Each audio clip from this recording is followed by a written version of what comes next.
closeness and faith, vitality, and it speaks to us of what the life of faith really is, a personal commitment and a personal trust in the living God. The angel of the Lord surrounds and guards continually all those who fear and honour him. He sets his people free. Now we're talking. This is good news. Too often today the church, as you well know, is accused of having nothing to say but bad news. All you talk about is judgment and sin and damnation and hell, and all you've got is rules and regulations and history and tradition. It's such a misrepresentation of what the Church of Christ is. Because the Church of Christ being all about Christ, it's all about good news. And we remember that, we've noticed already a few times now, and turn to Mark's Gospel, even in the midst of an amazing chapter like chapter 5, it's good just to remind ourselves of why Mark sat down to write in the first place. Chapter 1, verse 1, the beginning of the Gospel of Jesus Christ, the Son of God. This is good news, because it's all about what God has done for us. Lots going on just now in the media and on the TV about the 50th anniversary of the moon landings. Loads of stuff in the news, constantly, all week. Documentaries are being pushed out left, right and centre. One of them caught my eye just because of the title of it. I don't know which channel was showing it, but the documentary was entitled "The Most Famous Footstep in History." Quite catchy, isn't it? But I've got a problem with that.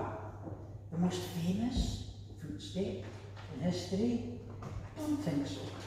A famous footstep, most certainly. But there are greater steps being taken here in Mark 5 that Neil Armstrong managed to take on the moon 50 years ago. We're here, the Son of God, walking as one of us, confronts first danger, then demonic forces, then disease, and now finally here, death itself. We notice, we took up our reading from verse 35, but Jesus lands again in the shore of the Sea of Galilee, and back in verse 21, he's healed the demon-possessed man. He went through a storm to do so, and here we have one crowd begging him to leave, and another crowd welcoming him in. And as he's making his way to the home of Jairus, because Jairus has come to him and fell at his knees, seeing him, verse 22, fell at his feet, imploring him, begging him earnestly, "My little daughter is at the point of death. Come and lay your hands on her, so she may be made well and live." And he went with him. Now here are footsteps. Here are amazing footsteps. Jesus is going with him. Jairus, this is interesting. Jairus was one of the leaders of the synagogue. He was a clergyman. But in these days, the clergymen in Jesus' culture and society, they were the business. They had the power. They had the authority. They were the local authority. What they said went. They were rulers. They were the guiding lights of every community in Israel because he was a ruler of the synagogue. And so here was a man of standing and status and wealth and influence and authority. The exact opposite of the woman who comes into the story as Jesus is making his way to this man's house. She, for 12 long years, has suffered from internal bleeding. She has spent all her money going to one doctor after the other, everyone saying, "I will heal you," and she's getting worse and worse and worse. And we noticed last week that she came up behind Jesus with her heart's prayer, "If I touch just his garments, I will be made well." You see, she'd heard about him, and that was enough. She'd heard, perhaps, what had happened in Nain, and that was enough. She went to Jesus. And we thought about that last week. And now we find then Jesus resuming his footsteps, his journey toward Jairus' house. And here we find Jesus dealing, first of all, with a situation that is utterly desperate. Utterly desperate. Jairus comes to Jesus in desperation. Seeing him, he fell at his feet. What does that tell you? The leader of the synagogue falling on his knees at the feet of Jesus. That speaks of how desperate he was to have Jesus come with him, to come to Jesus, that Jesus would listen to him and respond to him and come with him, moved as a father for the love of his daughter, who he is seeing dying before him, and he's utterly helpless. But Jesus has come back. Jesus is here. He's coming off the boat. Without a hesitation, Jairus is there. And no doubt pushing his way through the crowd as a community leader, people getting out of his way, perhaps thinking, he's maybe coming just to check his teaching's okay. But the last thing they would have expected was to see this clergyman, this leader of the synagogue, this group of people who were beginning to formulate less of a supportive view to Jesus than everyone else around them. They didn't like what they were hearing. They didn't like the popularity. They were threatened by it. And so constantly, this kind of person would come to Jesus with a challenge, with a question, with a disrespectful attitude, with a hardness of heart. Maybe that's what they thought was going to happen, a confrontation. But rather than that, Jairus falls on his knees in front of Jesus. The ruler of the synagogue cries out to him, "My daughter is at the point of death, come and lay your hands on her." And Jesus goes with him. And so we have these two people, one woman and one man, at the opposite end of the social and religious spectrum. And what happens? Jesus deals with them both. Jesus welcomes them both. And he ministers to them both. So then we turn our focus on Jairus, and we follow Jesus as he makes his way forward with the crowd around him. And then something happens. Not only is Jesus delaying to deal with this woman, and Jairus going out of his mind with worry and contortions beside Jesus, no doubt wanting just to drag him and say, "Come on, let's go, let's get to the house. She's unwell, but she's still alive. She has a pulse. Well, she has a pulse, there's hope. Come with me, Jesus." All is well at this point. Jairus is probably feeling a little bit calmer, a little bit more at ease, a little bit more at peace, because Jesus is coming with him. This now could be the game changer. And then he stops, and he's dealing with this woman, this unclean woman, of all things, for Jesus to stop. And then he starts again. So Jairus, the panic levels drop again. He's on his way, and then they're met. Verse 35, there came people from the ruler's house who said, "Your daughter is dead." Why trouble the teacher any further? But overhearing what they said, Jesus said to the ruler of the synagogue, "Do not fear, only believe." And you've seen the posters and the mugs everywhere, haven't you? That series of keep calm, carry on. That saying that took root in the 40s during the conflict, where the civil service, under I think Churchill's influence, and these posters are all over the place. Keep calm, carry on. When bad news comes over the radio or down the phone lines or across the transmitter, don't freak out and panic. People need you to stay calm and pass on the information. Keep calm, carry on. And we see the posters and mugs all over the place. Keep calm, carry on, it's Saturday. Well, that's almost the interpretation of these words of Jesus in verse 36. Do not fear, only believe. Literally, it translates as keep on believing. Keep on believing. Keep on believing. And then we can pick out this phrase in verse 36 and contrast it with what follows. Keep on believing. We'll see in a moment what happened when they came to the house. They laughed at him. And that is the pressure we face today. Keep on believing. When we open our Bibles and read the Gospels and read of Jesus our Saviour, and our hearts are alive and we sing with joy, and then we go and there's this stillness, and that's where Jesus calls him to. That's the test. Why bother the teacher? Your daughter is dead. Jesus turns immediately to him and says, "Do not fear, Jairus. Keep on believing." So let us take heart from this moment, and let us take a lesson from it. When the crisis comes, when the darkness descends, when we're uncertain, afraid, buffeted, when all is well, of course, as when Jesus is with us, and Jairus is fine at this point, Jesus is coming, we're okay, then suddenly they're confronted with the crowd. Stop, it's too late, she's gone. Don't bother the teacher. All his senses were crying out what was going to keep him sane, what was going to keep him on the straight path. Be still and know that I am God.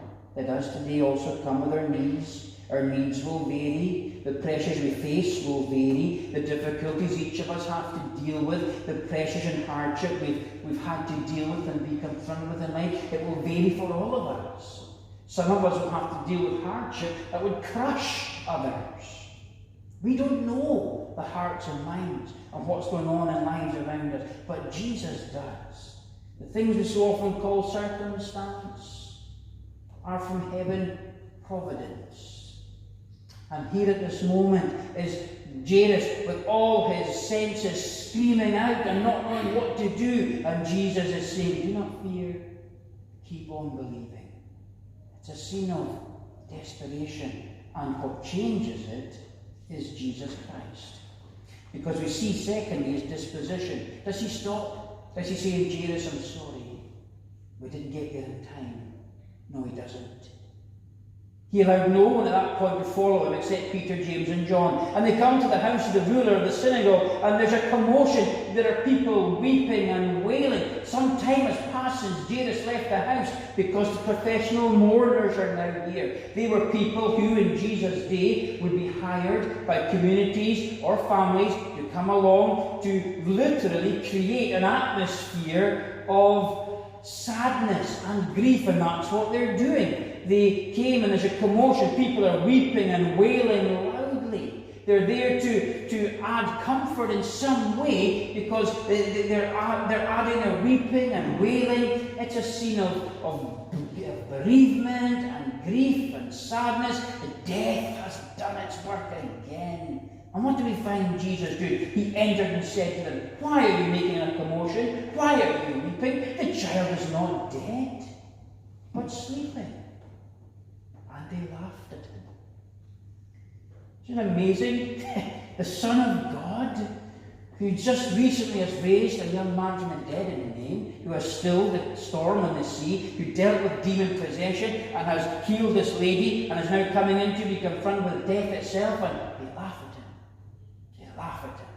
Who do you think you are? Friends, this is real. This is really an incredible story, and it brings us right into the heart of the gospel, where danger and disease and demonic possession and death itself stood no chance when Jesus is there. Jesus changes everything.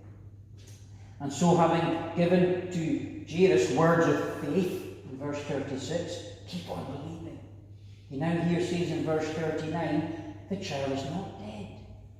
Following words of faith, we now have words of hope. And we'll see in a moment in verse 41, following words of faith and hope, words of power.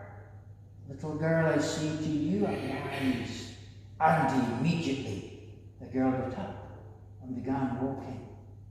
Jesus' disposition was to come into this situation of sadness and grief and loss and bereavement. Jesus went with him. And it's very interesting that he stops the crowd at this point. They come with this message of grief and sadness and finality. It's too late. Don't bother the teacher. Jesus, there's no point. She's gone. She's dead. It's too late. Don't come here. You can't do anything. But Jesus saw it differently. He could do something. And he would do something. And so he went to the house, and he entered that house, and he spoke to the situation of death, and he spoke words of hope. Death, when in the presence of Jesus, is renamed. She's not dead. She's sleeping. And they laughed at him. Don't we see this so often? This derision, this mockery, this arrogance, this dismissal, this unbelief, this hardness of heart. It's everywhere in modern day Scotland today. My goodness, it's everywhere. The church will be given her place, probably at weddings, still, just. You seem to be hanging on there. Funerals, yes. Baptisms, yes. Easter, okay. Christmas, that's fine. Try getting beyond that. That's our challenge today. That's our mission field today. Getting beyond these moments and these times where people, okay, will give you that, but don't talk to me about sin. Don't talk to me about hell. Don't you talk to me about judgment. Who are you to judge me? I love Jesus. You may even be confronted with that one. I can do what I like. He's died, my sins are forgiven. Who are you to judge me?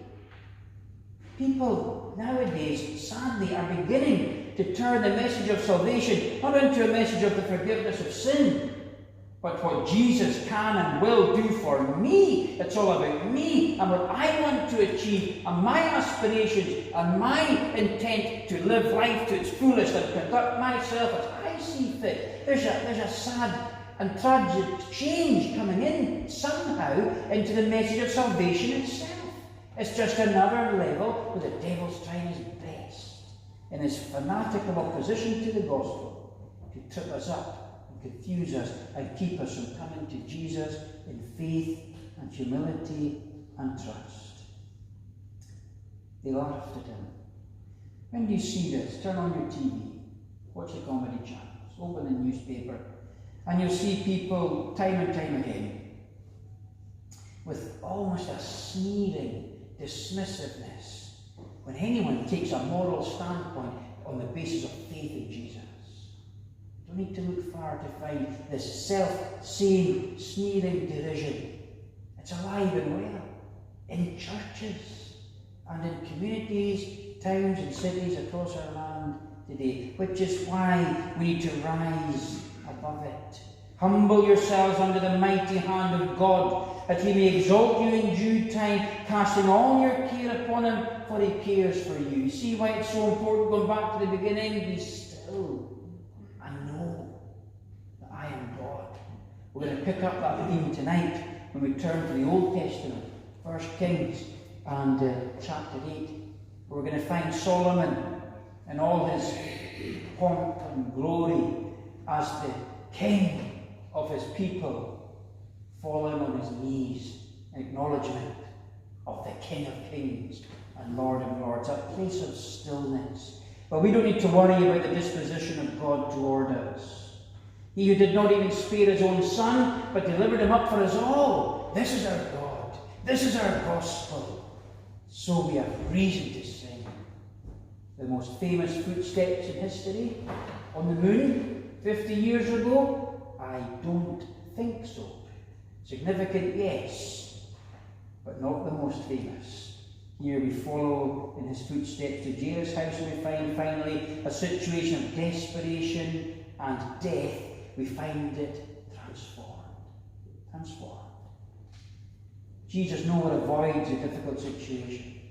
Maybe the devil and all his forces and the demonic forces so active at this time, maybe they thought they had grasped the victory because the girl had died before Jesus could get to her. Death had done its work. Her pulse was stilled, her breath was gone, she was dead.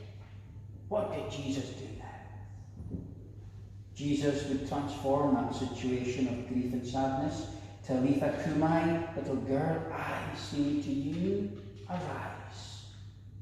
The Son of God, taking her by the hand, says, little girl, I say to you, arise. This is tremendous. Let me just read to you as we close some verses, just to put this in perspective to who we're talking about, lest we somehow just forget, which of course we're prone to do. But let me just read to you.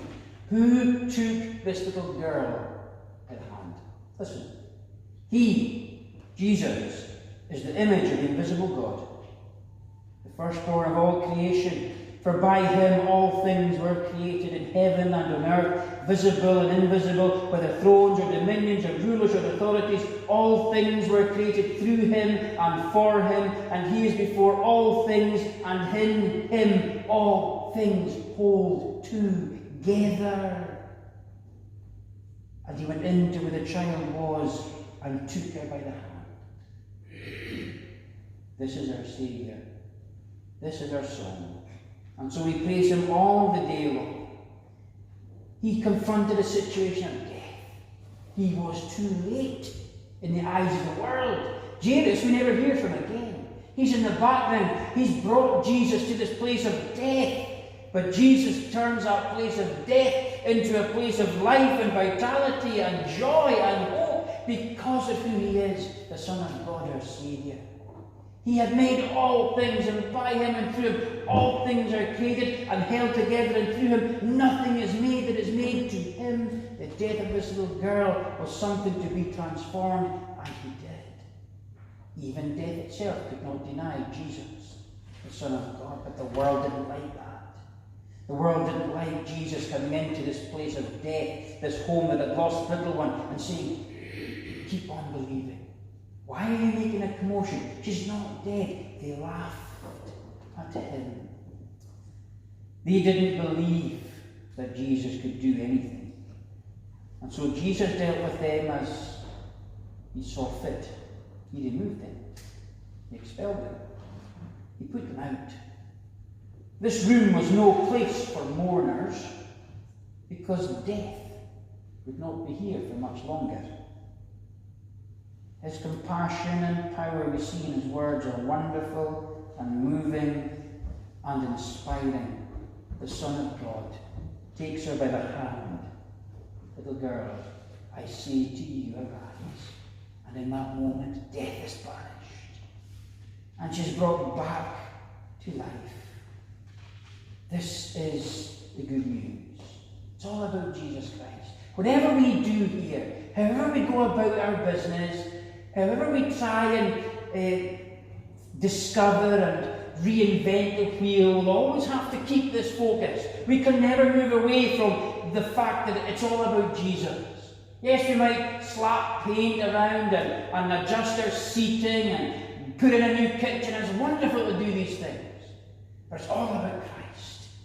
And we seek to upgrade our building and update our processes and how we engage with people by using social media and welcoming people at the door so that Jesus would be glorified. It's all about Jesus, as Jairus and his family found out that day. And God forbid we would ever lose that focus, that we would keep our hearts and our minds, our faith, wholly centred on him, going into a world that will laugh at us, just as it laughed at him.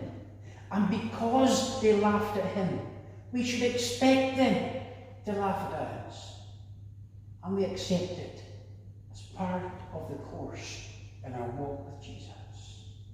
Jesus then went into this place of desperation. We saw his disposition to go there wholeheartedly. And then we see finally transformation. We see compassion and power in his words, in his actions. Keep on believing, Jairus. Keep on believing. And he restored his daughter to them, and such was their amazement and their joy, their overcome, that Jesus had to remind them, give her something to eat. Such was his compassion and tenderness, as well as his power. What a Saviour. Power without limit. Love without scope. Hope. And he gives us that hope today because death itself has been renamed. And death will not have the last word with any of us. So let us be ready for that moment. Let us come in faith now. That if and when death does find us, we're prepared to meet our Saviour and go with him, hearing from him the words, well done, good and faithful servant. You kept on believing. Now enter in to the joy of your Lord. May that be our hope today. Let's pray together. Gracious Lord, this amazing chapter speaks to us of love and hope and power, tenderness of Jesus, to take that little girl's hand in his and say, little girl, I say to you, arise. And there's transformation. Death itself must obey, and death is banished. We thank you that that family saw life restored, and they knew joy unbridled, and they had hope in Jesus. Keep us, Lord, as them, focused on our Saviour. Help us to find that place of stillness as we would live for him in life. And may we know that joy that comes from a close and personal trust in a Saviour who overpowers death, who instructs the waves of the shore, who banishes demons, who heals disease. What a Saviour and what a joy. Be with us this day, we pray, and may we know him as ours through faith. For Jesus' sake we ask it.